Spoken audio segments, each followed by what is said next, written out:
Peace. This is the place where we bring in sexy back to the everyday hardworking men and women who impact your life within close proximity. We want to rise above this madness, which is called black culture. Listen, like, share, and subscribe if you like the content that I present on this channel. Trying to get it up to at least 500 views, 500 subscribers, excuse me. Trying to grow the channel, try to do some bigger and better things, monetize, start to give out gifts to those who support the show. I'm starting an email list. I'm trying to do this thing slowly but surely, but I have got a team in order, got a team in place because honestly, I need help. So trying to outfit the uniform of the podcast, try to give it a different look. It takes money, it takes time.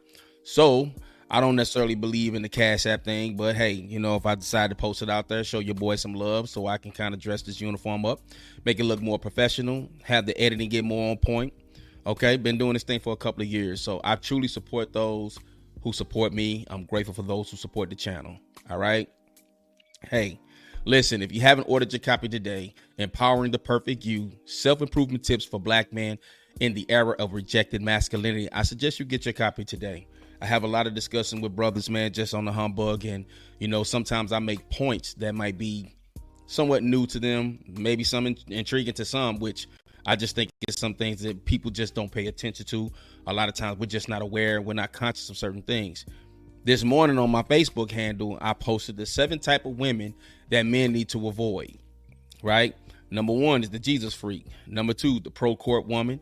Number 3, the Jenny. Number 4, the arrogant and educated. Number 5, the damaged. Number 6, the confused. And number 7, the social media addict. And I posted that out there, and, people are just like inboxing, a few comments here and there. And, oh, what do you mean by that? Now, listen, there's good and bad in everything. All right. If a woman is saved and sanctified in Christ, there's a good side to it, and there's a negative side to it. If a woman is educated, there's a good side to it. There's a negative side to it. If a woman is confused, that's also a good side, and it's a negative side to it. It just depends on if they make the decision want to be on the negative side of things. It's just like the concept of a knife. A knife can be used to cut an apple, and a knife can be used to cut a person. So everything has its constructive and non-constructive purposes for it, right? So when I mention these 7 type of women, it's not necessarily saying that it's a bad thing for women who are of that lane, right? But it's a bad thing that if you're a man who's constructive, who's doing the work to self-improve, you may not be as clear in vision to women that's of this particular category that I name. So in order to understand what I'm saying, get your copy today. You can get it on Amazon. You can get it on Beacons. I'm going to post a link down in the chat. Let me know what you think. And when you buy it, man, leave a review, man, whether you like the book, you didn't like the book, 4 stars, 5 stars, anything to help grow the product. I greatly appreciate you. So let's get into the spiel. When I'm out in public, and we know that when you go to a grocery store, you go to a gas station, you go to a food joint, right? There's kiosk now. Everything is almost autonomous. I went to my bank recently to deposit a check, and I walked in the bank and I was looking around, somewhat dumbfounded. And the lady was in the lobby. She was just laughing her ass off because I'm like, where are the tellers at? But it's an autonomous bank. And I'm in my right mind. I'm of great health. But just for a split second, I had a moment of anxiety. Like, how do I operate these things, these kiosks? What's the prompts? What's the icons? How do I even get this thing started, right? It takes me back to whenever I see the elderly throughout society, whether they're at a Walmart, whether they're at ATM, whether they're ordering food, whether they're trying to take care of business, they struggle. And sometimes society is impatient with our elderly. Instead of helping them, they criticize them. They get impatient. They just, badger in front of them, butt in front of them in line. And a lot of times these people are by themselves. They don't have family around. And that right there breaks my heart. It disturbs me because guess what? We all got to get there one day. This is why I tell people all the time that your health should be the number one thing you chase in life, not the bag.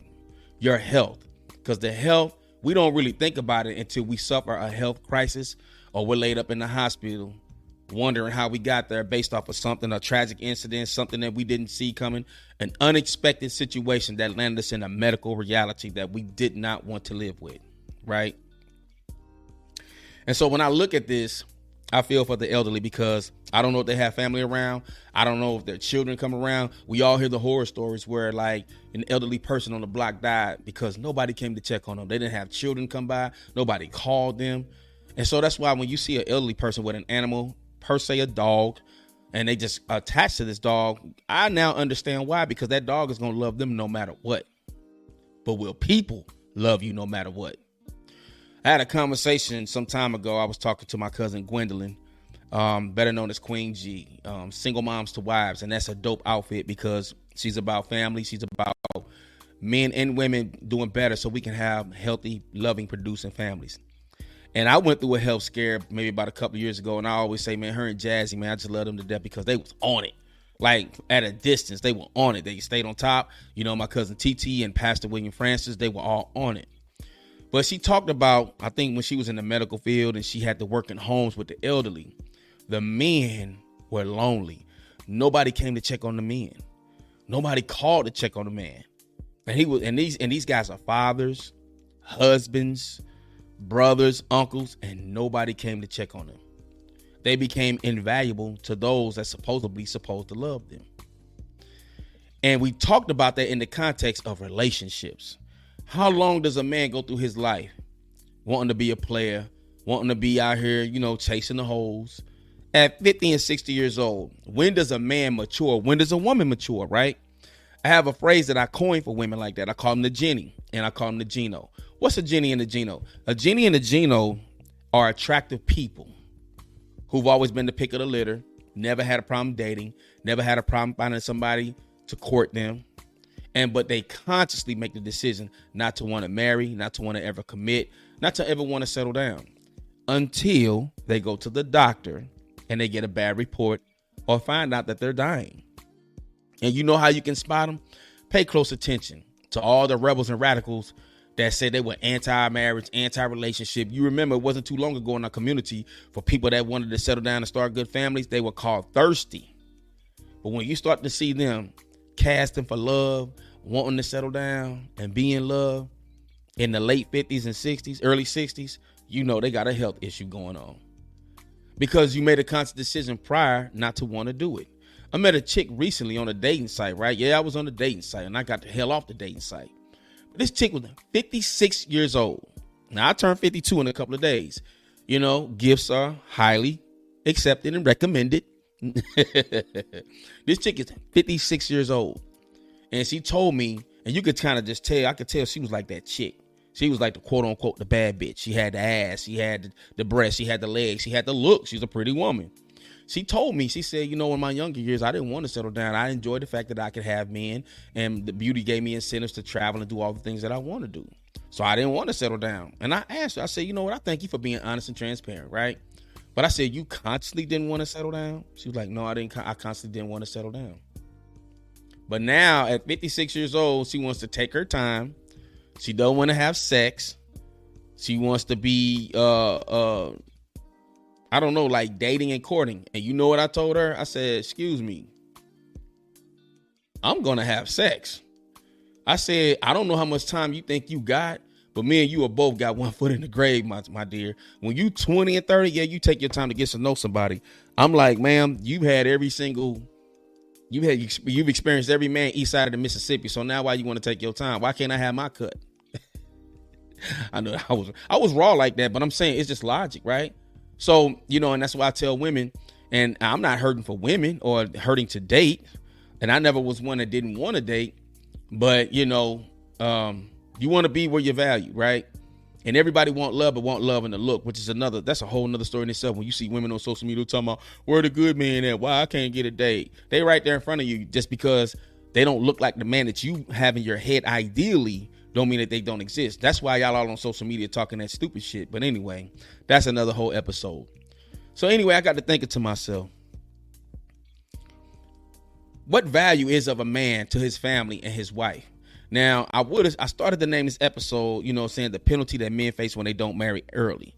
But let me tell you something. What I'm realizing, when a man falls in his health, he's going to become the loneliest person in the world.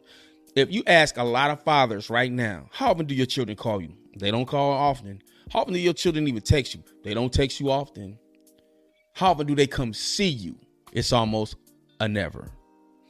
So when a man fails in his health, he has no one there to help him along, to deal with whatever he's dealing with. He's completely invaluable.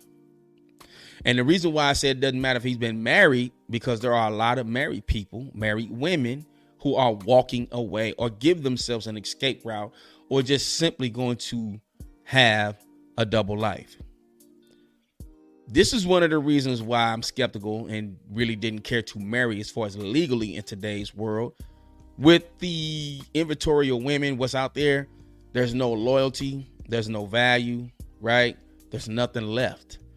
And a man's greatest thing about himself is his performance in the bedroom, is his ability to take care of his family. And so when a man finds out he has failing health and he's dealing with some things, first of all, it's a hard pill to swallow. You got to look at the psychological aspect of it. You know, how it's hard to have certain conversations.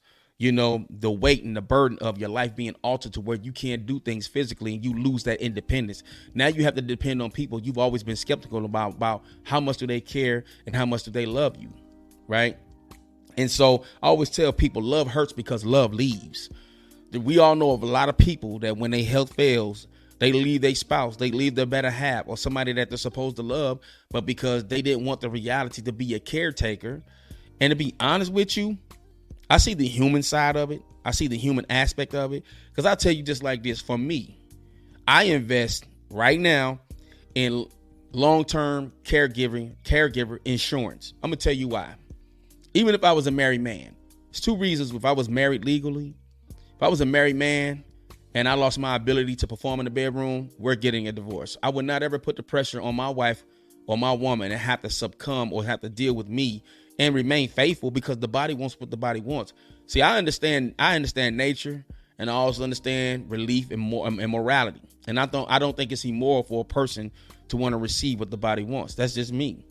But we would get a divorce because I wouldn't want her to have to deal with a lifestyle that she didn't sign up for, even though we know it's in sickness for better or in sickness and health better for worse. I just don't think those type of women exist. And I'm not even going to play that game. Or if I had got incarcerated, if I had to go and sit down and do time, we also going to have to make this thing, we're going to have to nullify to get a divorce. I'm not putting no pressure on no woman to remain loyal, faithful, and free. But when it comes to health, gentlemen, if you start to fail in your health and you never matured in your manhood to just settle down, guess what? You ain't getting no woman. Don't no one want to be what they call it, a hospice wife. Ladies, don't no man want to be a hospice husband. The chick that's 65 years old talking about she want to take her time. Nah, that ain't happening. You know, and we got to all be humble because we don't know when our day is that day, when you can fall to a heart attack, when you can have a stroke, or when you suffer from diabetes, or when you have to lose a limb, or when you're dealing with cancer. I'm not penalizing people who become unhealthy. I'm questioning those who claim that they love and value the individual that they're with. But now with Jenny and the Gino is going to go through their whole life doing what they want to do. They're going to get the people that they want, enjoy the experiences, the times that they want. And then when health starts to fail, they're going to start knocking at the door. And these are the same people complaining about how they can't find nobody worthy of living with, because now you want to make every day count. But all the decent people that's worthy of being with somebody are already with somebody. This is why I say married people, they get my respect, they get my honor, they get my admiration. Because a lot of people marry young, and a lot of people's like, why would you marry young? You got your whole life ahead of you. But then what we didn't understand is life goes real quick, and now we're old and we're dealing with health issues, right? So when we were younger, when you're healthy, your body is strong and you don't have certain ailments, and you can go to the doctor's office and know that you're going to get a good health report. A lot of these things don't mean anything to you until you start to hit your 40s and 50s, when the body begins to decline, because the body is going to decline. Father Time, as they say, is undefeated. So the reality that men must face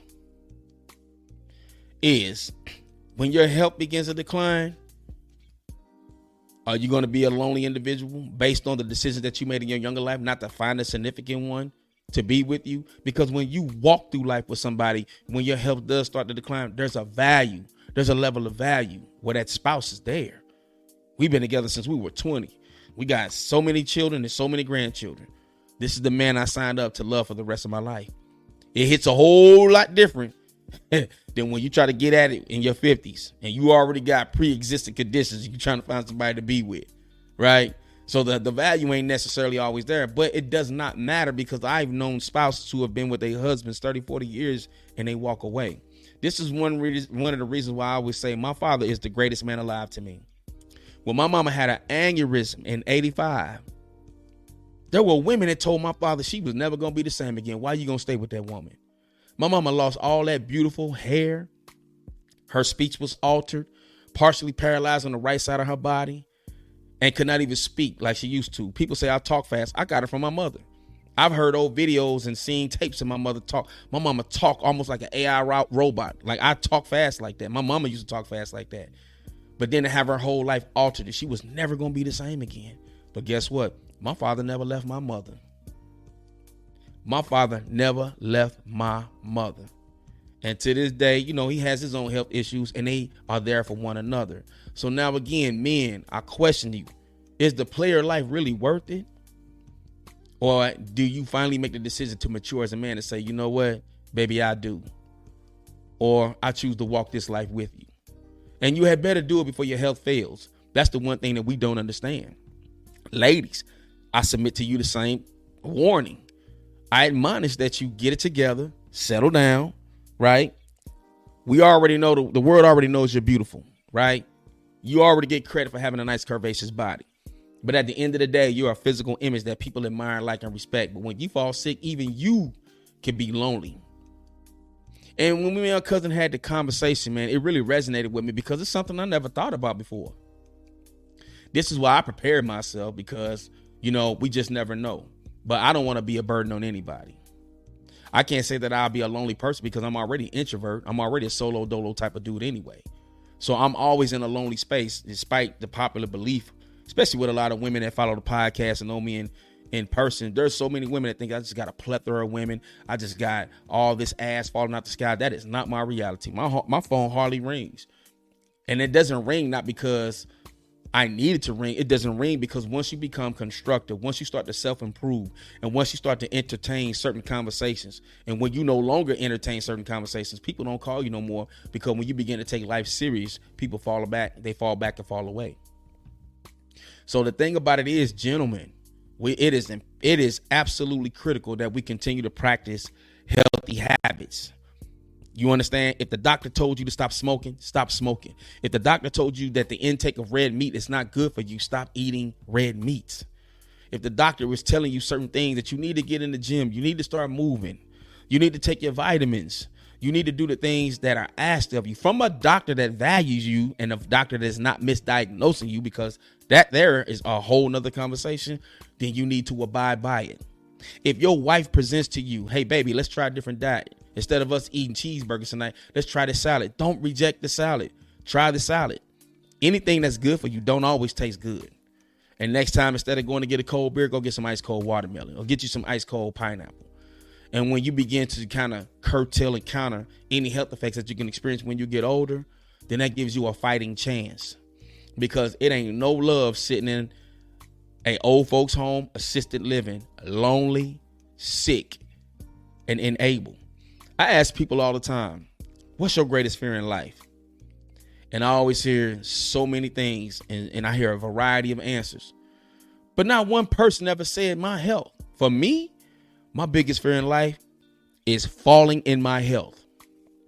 And I tell people, my loved ones, if it comes down to it and I can't function as a regular human being, I really don't want to be here. If I can't function on my own terms, I do not want to be here. That's not living to me. To just be a shell of a man. Can't even speak to a person that comes to visit you. All you can do is look at them and wave and do certain facial gestures. If I ever have to be in that state, take me out.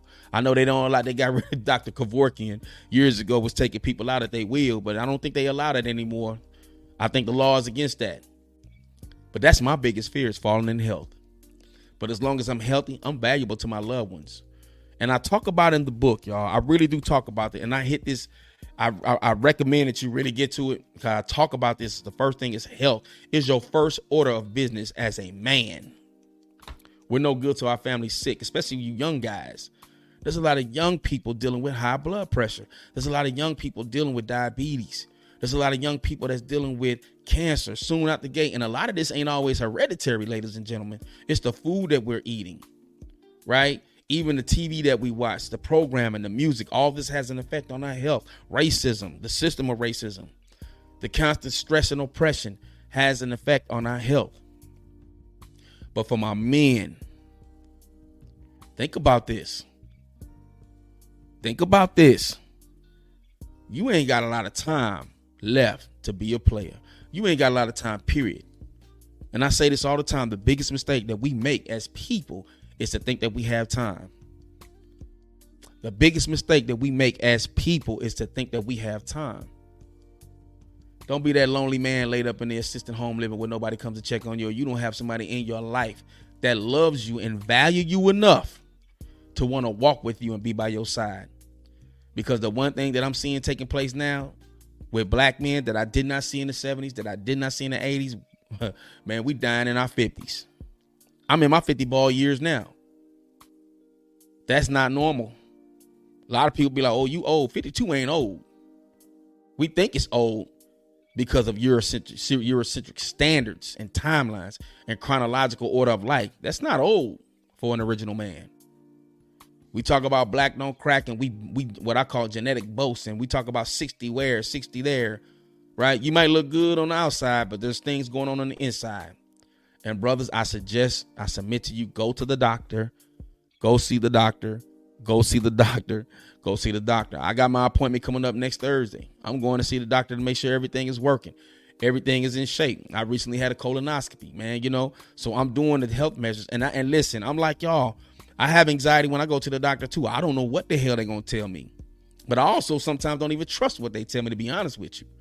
And I do go to the cardiologist, right? In spite of a lot of things going on with a lot of brothers having heart attacks and strokes. I make sure I stay on top of these things and make sure that when you do go visit the doctor, find somebody of ethnicity that looks like you, that value you, right? Make sure they're putting the proper information into the laptop they got right there in front of you. Make sure everything is on point. Excuse me. But gentlemen, understand that one day that health is going to fail. So what you need to ask yourself is who's going to be in your corner. And I hope that you treated the people in your life right. I hope you treated the people who are around you that care about you with some respect and some dignity. Because I'm telling you, if you don't hear me today, you'll hear me tomorrow. If you fail in your health, if you fall down, you're a baby all over again. All you fathers that ran from your responsibilities and want to raise your children, did you not think that you would ever get to a level that you could be returned to a baby-like stage? Did you not ever think about that? Even for the kids and the fathers who have been in their kids' life, they still really don't come around. I need you all to really understand what I'm trying to get across in this message to you. Is that you must be prepared. This is a harsh reality. And I need you to be conscious of it. I need you to be aware of it. I need you to live. I need you to survive. I need you to be healthy. That's my cry. That's my plea to you. And I want to give a shout out to all the spouses that do stay with the husbands who have gone through some medical situations. I'll give a shout out to all of the husbands that have stayed with their wives through medical situations. Coach Mark recently lost his wife. I literally watched that man on social media take care of his wife every single day. He fed his wife. He laughed and joked with his wife, even though she was no longer the woman she used to be until the day she passed. So shout out to you, Coach Mark, well known in the South Gwinnett cluster. And, it's painful to see a loved one leave. But I give high honor, like my Aunt Doris. She was there on the day she took care of my grandmama, Mama Daisy, on her last days, right? And at the same time, she was raising my cousins. She was a wife, you understand? And she took on that role. That's the highest form of value. That's the highest form of love anybody could ever show somebody in life. I recently met a young lady, been talking. She's like, what do you want for a gift? Well, what do you want for your birthday? Nothing. I just want peace. I don't want anything, because there's nothing that money could buy that's going to make me more happier than being valued by an individual. And she was kind of shocked. I said, because at the end of the day, no matter, you can buy me 100 Jordans. What happens to me if I follow my health? If we become a couple, we become an item, are you going to be there? We're not married. That to me is the greatest gift ever. When people stay in your life and walk with you, when you go through the most traumatizing things, it don't always have to be health. It could be job. It could be finances. But for my men, I need y'all to understand that day is coming where you're going to get that report from the doctor. And I need you to be prepared. I need you to be ready. And hopefully you got people in your corner. And like me, maybe y'all want to invest in long-term caregiver. And that insurance doesn't necessarily mean that you're just going to be somebody that's in a vested state where you can't do for yourself. But, you know, when you get older, you know, seniors still got a life too. Listen, you know, them assisted living homes, they be crunk. I've been hearing about the stuff that go on in them homes. Y'all remember that show, All the Queen's Men? Y'all remember Madam? You remember her dad was in that home. He was acting like he was sick and crazy, but he was hitting that doctor. That's me. They're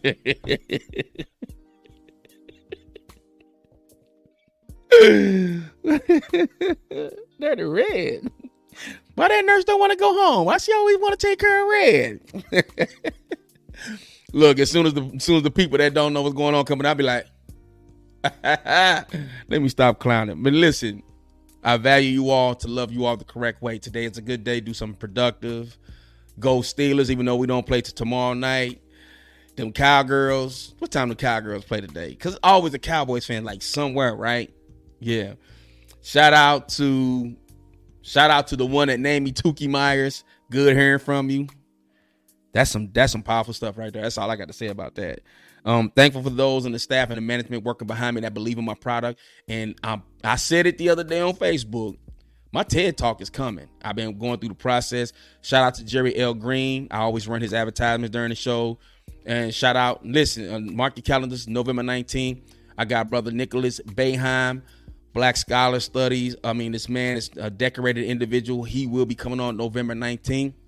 Mark your calendars. Got my young guy Prime out of Mobile, Alabama. Melanin Coasters. You know, he reviews and does, you know, roller coasters and stuff, but he does it on the black side of things. You know, great guests coming along. I also have a show to where migration, right? Got a migration show coming up. Brother Bryson Clark, Monica McKelvey, whose daughter is well known in the Atlanta area, is performing. About to make her first excursions to Japan, the Asia side of the world. Congratulations to her. I'm looking forward to that. I'm excited for you all. And look, man, as the show goes on to progress, man, I promise to give you all good content. I promise to have good guests come in here. We have to do one more political show. I got to get my good brothers in here. I got to get Andre Barfield in here. I'm going to try to get Flav. I'm going to try to get David Whitehead in here. Because that brother's very knowledgeable, works with the NAACP in Cincinnati. I gotta get brother Will Betty back in here. That brother is dope, sharp, and I had to refresh myself with the political arena. You know, I learned it in school, but it didn't matter in school. I used to be one of those people. I don't vote. I have a different approach nowadays, right? Even though with this Kamala Harris and Trump, I don't know, man. They keep talking about this middle class. I don't know anything about a middle class. If y'all know about a middle class, let me know. Because last I checked, everybody's rent is like triple sky high. Ain't nobody rich. Ain't nobody kind of got money thrown away to for a rainy day. Not that I know of. And I know people that are good with money. And I know people that had stashes of money that had to spend money on emergencies and all type of disasters that's happening. So, you know, I guess, you know, just do the best that you can. And, you know, stay real, man. And I think one of the things about life, just treat people right. Karma's a bitch and she's real. And whatever you put out, you're going to get that back. All right. Well, I've said enough, man. As always, man, the biggest mistake that you can make in life is to think that you have time. I'm rooting for you. Let's stay healthy because, listen, I'm trying to tell you right now, the person that you think love you, a lot of these family members, they ain't going to be there if you get sick. They're going to make an exodus. They are going to depart. So love on those who value you, man. Value. Why? Love hurts because love leaves. The biggest mistake that we can make in life is to think that we got time. Until next time, peace. Equality versus equity. Equality means every child gets a pair of shoes. Equity means every child gets a pair of shoes that fit. That means every school district has to meet every student's individual needs. I'm Jerry L. Green with the Black Student Advocate. We advocate for black employees and black students within the K through 12 school districts. We hold school districts accountable to make sure that black students and employees are in a fair and equitable workplace.